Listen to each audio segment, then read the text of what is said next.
और जिस निशान को लेके और जिस नाम को लेके आप यहाँ खड़े हैं, ईमानदारी की क्या पहचान?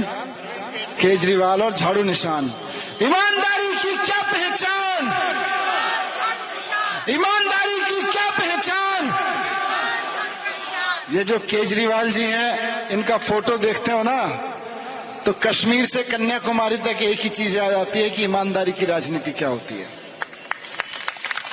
कश्मीर से कन्याकुमारी तक कहीं भी कोई भ्रष्ट नेता अरविंद केजरीवाल जी का फोटो देख लेता है ना, तो उसको लगता है ये आदमी अपनी पार्टी लेके हमारे राज्य में ना आ जाए, नहीं तो राशन पानी बंद कर देगा।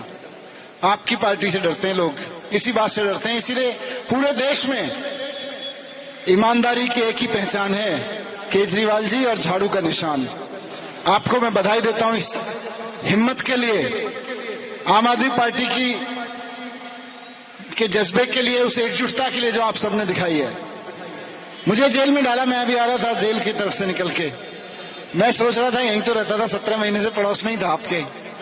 लेकिन इनकी कोशिश क्या थी? कोशिश ये थी कि इन्हें डरा दो। किस चीज से डरा दो?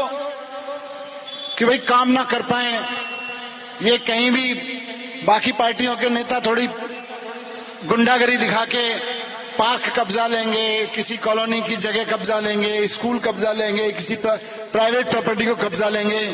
ये आम आदमी पार्टी वाले आए इन्हीं कब्जों को छुड़ाने के लिए आए। या छुड़ाया कि नहीं छुड़ाया?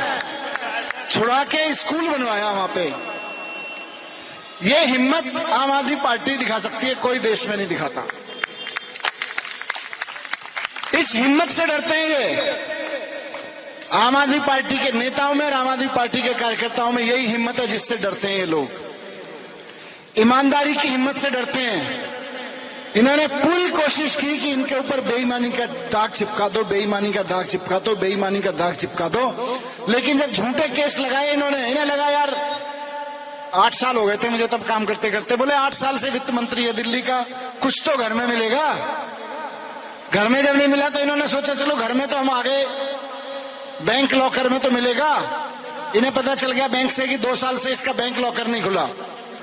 इन्हें लगा बैंक लॉकर में तो मिलेगा। बोले गए बैंक लॉकर खोलो, मैंने खोल लो। वहां पे वो मेरे 18 साल का मेरा बेटा है, 18 साल पहले जब वो पैदा हुआ था तो उसकी नानी ने उसको झुंझुना दिया था, चांदी का, वही रखा हुआ था मेरी वाइफ ने सहेज के। बैंक लॉकर में भी झुंझुना मिला मनीष सिसोदिया के खिलाफ। क्यों? क्योंकि ईमानदारी की राजनीति की। 8 साल दिल्ली का वित्त मंत्री रहा, कोई एक कप चाय के लिए नहीं कह सकता कि इस आदमी ने हमसे कोई काम करने के लिए चाय मांगी थी। पैसे की तो बात छोड़ दीजिए। उस आदमी पे भ्रष्टाचार का लांछन लगा रहे हो जिसने जमीनें खाली करवा करवा के स्कूल बनवा दिए।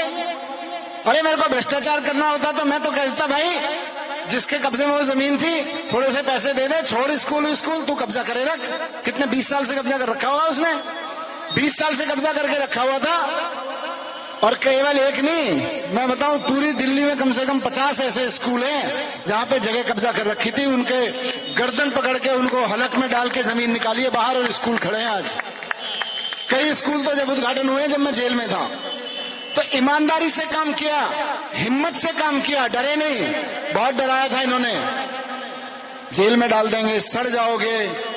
मैंने कहा तुम्हारी जेलों में नहीं सड़ने वाले, जनता के दिमाग में रहते हैं, दिल में रहते हैं, सड़ेंगे नहीं, फूल खिलेंगे, फूल की तरह मुस्कुराएंगे। मर भी गए तो फूल की तरह से मुस्कुराएंगे। तो ये अब हिम्मत टूट गई है इनकी, कोई जवाब नहीं है। 17 महीने मैं जेल में रह के आ गया, 6 महीने केजरीवाल जी जेल में रह के आ गए, संजय भाई जेल में रह के आ गए, थोड़े दिन बाद सत्येंद्र जैन भी निकलने वाले हैं। इनके से पैतरे तो खत्म हो गए जेल में भेजने वाले। क्यों? क्योंकि मामला आप पावर देके किसी को उठा सकते हो जेल में, लेकिन कुल मिला के न्याय तो कोर्ट में ही होगा ना। मेरा मामला जब सुप्रीम कोर्ट में पहुंचा था, सुप्रीम कोर्ट ने कह दिया, ऑनरेबल सुप्रीम कोर्ट के मैं धन्यवाद करता हूं, सैल्यूट करता हूं। बोले क्या केस लेके आए हो, इसमें क्या सबूत है तुम्हारे पास? बोले जी एक की गवाही है। बोले ये गवाही तो 2 क्वेश्चन में खत्म हो जाएगी, मैं 2 क्वेश्चन पूछ लूं तो अभी तो जमानत की सुनवाई कर रहा हूं, अगर ट्रायल शुरू कर दिया तो 2 क्वेश्चन में केस खत्म हो जाएगा। तो ये 2 क्वेश्चन का केस बन गया है। जिस दिन ट्रायल कोर्ट में 2 सवाल पूछ लिए उस दिन केस खत्म हो जाएगा। आपका भाई, आपका बेटा, आपका प्यारा केजरीवाल जी बाहर आ गए, मैं बाहर आ गया। अब लड़ाई लड़नी है, चैन से नहीं बैठना है। मैंने केजरीवाल जी को कहा कि अब काम करते हैं, आगे बढ़ाते हैं, बोले नहीं, अब कुर्सी पे तब बैठेंगे जब जनता कह देगी कि आप ईमानदार हो। मैंने कहा ठीक है, मैं भी कुर्सी पे तभी बैठूंगा जब जनता कह देगी ईमानदार हो। आज आपने बात की, विनय भाई ने बात की, महाबल भाई बैठे हुए हैं, बीमार हैं, तबीयत ठीक नहीं, ग्लूकोज चढ़ाए, लेकिन प्यार मोहब्बत इसी को कहते हैं, आशीर्वाद देने आए हुए हैं आज यहाँ पे हमारे बड़े भाई हैं। अगर ये मुझे गार्जियन कहते हैं तो मैं इनको गार्जियन कहता हूं। तो कोशिश कुल मिला के इनकी है कि इनकी हिम्मत तोड़ दो, इनके ऊपर बेईमानी का लांछन लगा दो। इन्होंने कहा हिम्मत से स्कूल की जमीन खाली करवाई और स्कूल बनवाया। आपने कहा एक और स्कूल दे दो, एक नहीं स्कूल तो मिलते रहेंगे, लेकिन देखो स्कूल तो मनीष सिसोदिया और केजरीवाल की जोड़ी दे सकती है आपको। और अगर आप चाहते हो कि आपके बच्चों के लिए और स्कूल बने तो फिर वापस शिक्षा मंत्री बना देना। 3 महीने बाद चुनाव है, 3 महीने बाद चुनाव है, 4 महीने के अंदर अंदर चुनाव हो लेगा मेरे ख्याल से, 4-1 महीने। 4 महीने बाद जब वोट डालने जाएं तो बाकी सारी चीजें भूल जाना, केवल इसलिए वोट डालने जाना कि अपने बच्चों के लिए स्कूल बनवाने वाले केजरीवाल मनीष सिसोदिया की जोड़ी को चुनने जाना है। आपका वोट, सुप्रीम कोर्ट ने कह दिया केस नहीं बनता, बेल ले लो, केस ट्रायल में खत्म हो लेगा, हो ही जाएगा।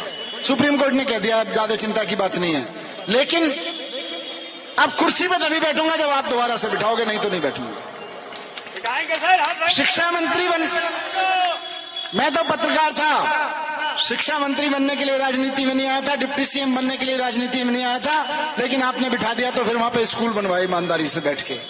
आज फिर कह रहा हूं, लांछन लगा हुआ है मेरे ऊपर और केजरीवाल जी के ऊपर कि ये बेईमान है, ये बीजेपी वाले कहते हैं बेईमान है। बीजेपी वाले कहते हैं मुझे फर्क नहीं पड़ता, जनता कह दे कि ईमानदार है, हम वापस जाके कुर्सी पे बैठ जाएंगे। और जनता यही है, 4 महीने के अंदर अंदर चुनाव होगा, आप वोट दबा के कह देना भाई हमारा भाई तो ईमानदार है, हम चाहते हैं यही शिक्षा मंत्री बने, यही मुख्यमंत्री बने, जाके अरविंद केजरीवाल जी मुख्यमंत्री बने। इसी के लिए आपके बीच में आए हैं। बस आपको यही रिक्वेस्ट है, ये बीजेपी वाले चारों तरफ घूम घूम के अभी समझ नहीं आ रहा इनको क्या कहें। इनको लगा केजरीवाल जी को घेरेंगे, मुझको घेरेंगे। अब केजरीवाल जी कह रहे हैं मैं तो भाई जनता के बीच में हूं, जनता घेर ले, मुझको जनता के घेरना है।